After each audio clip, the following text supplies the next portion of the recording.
So, in an effort to keep this cab strip clean, I'm going to try to take off everything on this firewall. One thing that confuses me is trying to figure out what this big metal piece is. I have a theory that it has something to do with this being a V8 truck. There's some kind of stiffening bracket for the V8 engine, so the body doesn't twist. But I don't know that for a fact. I want to take it off though and see what's underneath it. I'm curious as all heck what's going on under there. And if there's nothing under there, do I really need it? So let's see if that'll come off.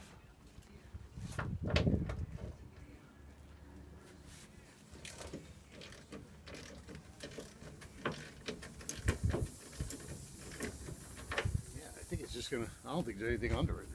I thought maybe there was a pocket under there or something.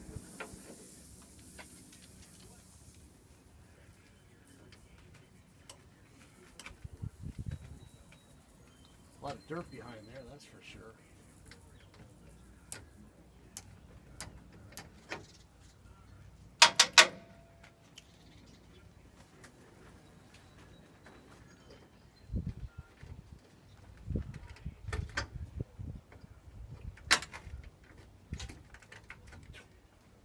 You got two at once. Look at them. Okay. I don't know what this is all about.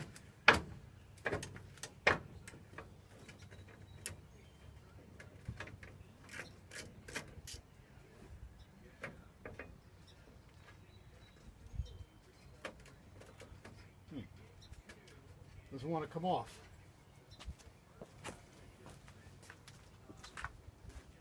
I think we'll get a pry bar or something. Oh, that's holding it. You get a screwdriver, do a little push.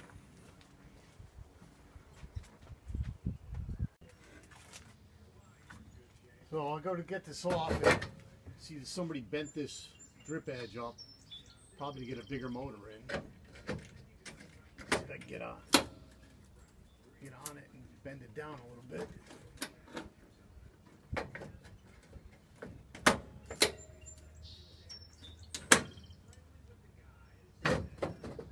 Come on.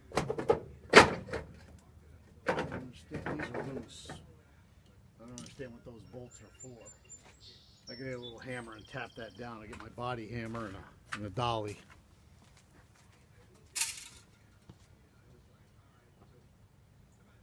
On this.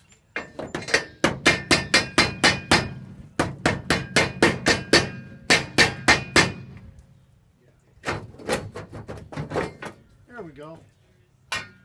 So I have no idea what this is for. If anybody knows, let me know. But I gotta hammer that down when I go, when I restore the cab. I'll make this drip edge look like it's supposed to. If it came from the factory, I'll have to hammer it. I'll get the shop vac, clean this up. Wonder what this is all about. You know what? It's probably a sticker. Probably a piece that runs behind here and it goes all the way from here to there with studs on it. I bet you that's it. Let me take a look behind there, see if we can see anything. Okay, so these pieces wiggle. See, they're connected to each other. Probably a piece across there. So it's some kind of stiffener, and to get that out, this has got to come out, which will come out later. I'll take the windshield wiper blades off when I strip the cab down. So I'm going to continue on stripping the cab out. I want to get the instrument cluster out and anything else in this cab. I found on Eckler's yesterday. Check this out. This piece here, I was just Googling, Google searching parts. It's on clearance, 40 bucks delivered for this piece here. And then I ordered this piece as well, as long as I was on their site, and the floor pan for the passenger side. So hopefully next week I could start on the passenger side restoration, and we'll go from there. I almost bought the cab corners, but they looked a little expensive. I was figuring I'd shop them a little bit more. Still gonna get the gas tank out. So let's just keep stripping down this firewall. See, these are all the little things I'm stripping off the firewall. This to me looks like an old voltage regulator, but I'm not sure. I think that's some kind of capacitor or something to do with converting to a 12-volt system. If these were originally 6-volt trucks, I don't know that for a fact.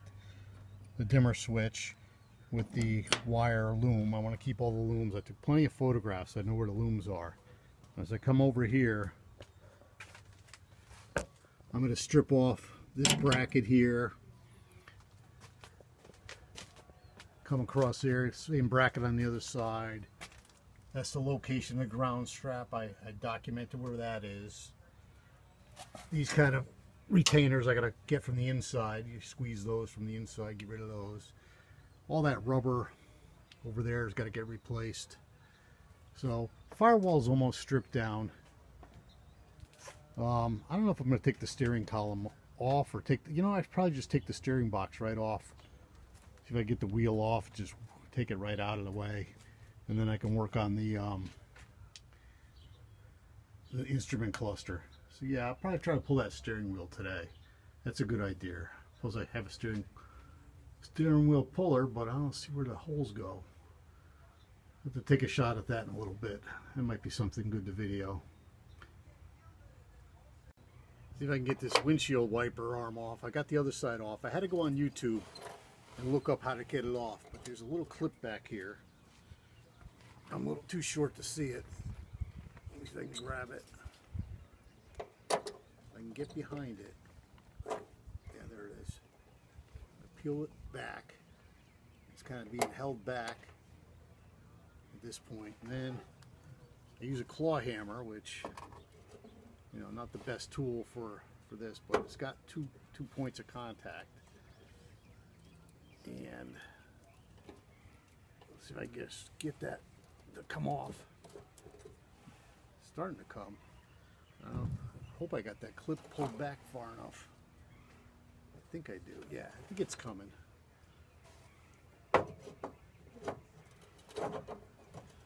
Catch it right there.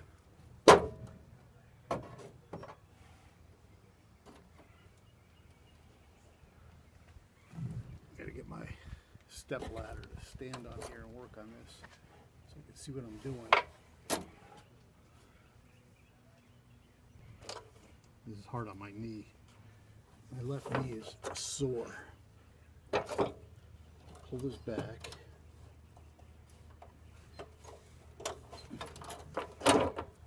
And there's a spring clip which I think is already pulled back. It's just a matter of working this thing off.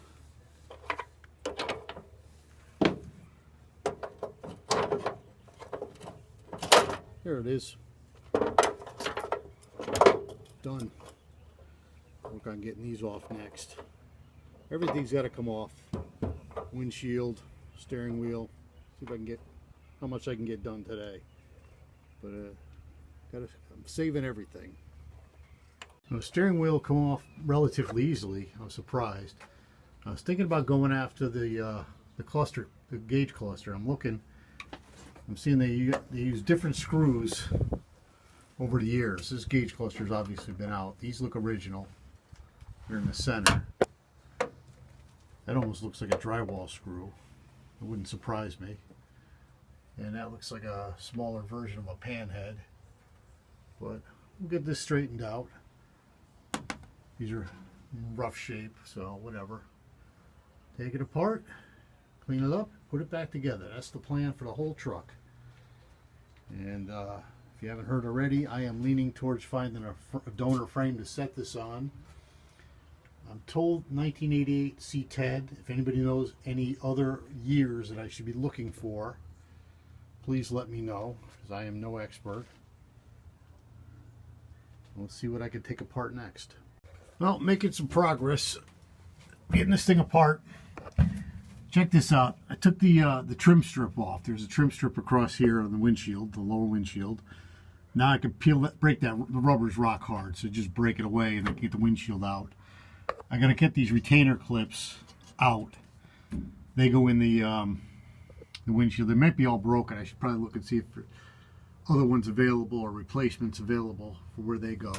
But check this out. Underneath the thing, pencil. There's a drink stirrer. Remember these plastic drink stirrers? All that was under there. So I get the vacuum out and suck that all out of there. Found a set of car keys. I don't know whether they're the ones that go here or for the door. Hopefully they're for the door, but don't know. The wiring harness is all disconnected. I'll probably just peel that all out, end up buying a new harness. I can't believe any of that harness is salvageable. All the wires are rock hard. There's no flex to them at all. I took the ashtray out. Started to take the glove box out. The screws are really stuck in there. Same with the screws for the vents. I want to get those. What do you call those? Like a choke. It's for like a choke cable, like a throttle cable. I want to get that out. Get those soaking. There's four sheet metal screws or machine screws. I soaked them with oil a little while ago. I want to get the screwdriver in there and see if they'll turn. So making progress. Probably get the emergency brake out of there. The more I get off of this dash, I can get to start sanding it and cleaning it. Same with behind the seat, the gas tank. I think this is where the jack used to be strapped down, probably. I'd like to find an original jack, put it there. But whatever. Moving along. Wow, it's been a long day of taking this thing apart. As you can see, windshield's out, that top piece is out, and what was in there are those stiffeners. And they bolt with that big flat plate that I took off. I gotta believe that's because this was a V8 truck, and it's required because of the extra torque or something like that to keep the body from twisting on the frame, or the frame from twisting. I don't know. If anybody knows anything about that, let me know. But that's my suspicion. It's a V8 truck and it gets that extra stiffener in there. But I got this channel all vacuumed out, and I'm definitely not keeping this orange patina. It's all alligator skinned and crackly. It's not the original paint. What I want to do is paint this truck. I'm leaning towards like Rust-Oleum satin or something black or something like that, but really, honestly, the truck I love is the turquoise with the white roof. So I might try to go down that road, but that would make this really beyond my capabilities as far as painting and body and restoration work. I'm looking right in here and I'm like, how the heck could I even paint that? How could I even clean it and sand it, let alone paint it? But I know Bondo Billy in Oklahoma. I follow his channel. He has a lot of good tips, a lot of good information. He's the kind of guy, if I asked him a question, he'd answer me. So I don't know where I'm going with this just yet, but step one, I ordered the parts for the rust repair on this side. We'll see how that goes. I'm hoping it goes well. If it does, I'll buy the parts and I'll jump over to the other side, which looks a little bit worse, but not a big deal. I think it's about as bad as the 47 was. And what I find interesting is a lot of these things in 1956 was sheet metal screwed together. You can get behind things a lot easier. Where in 47 there were resistive welding and machine screws. There's a lot of sheet metal screws and not too many machine screws when it comes to sheet metal with this truck. But anyways, anything you got to tell me, leave it in the comments. I'm always appreciate the tips and the help. And thanks for watching.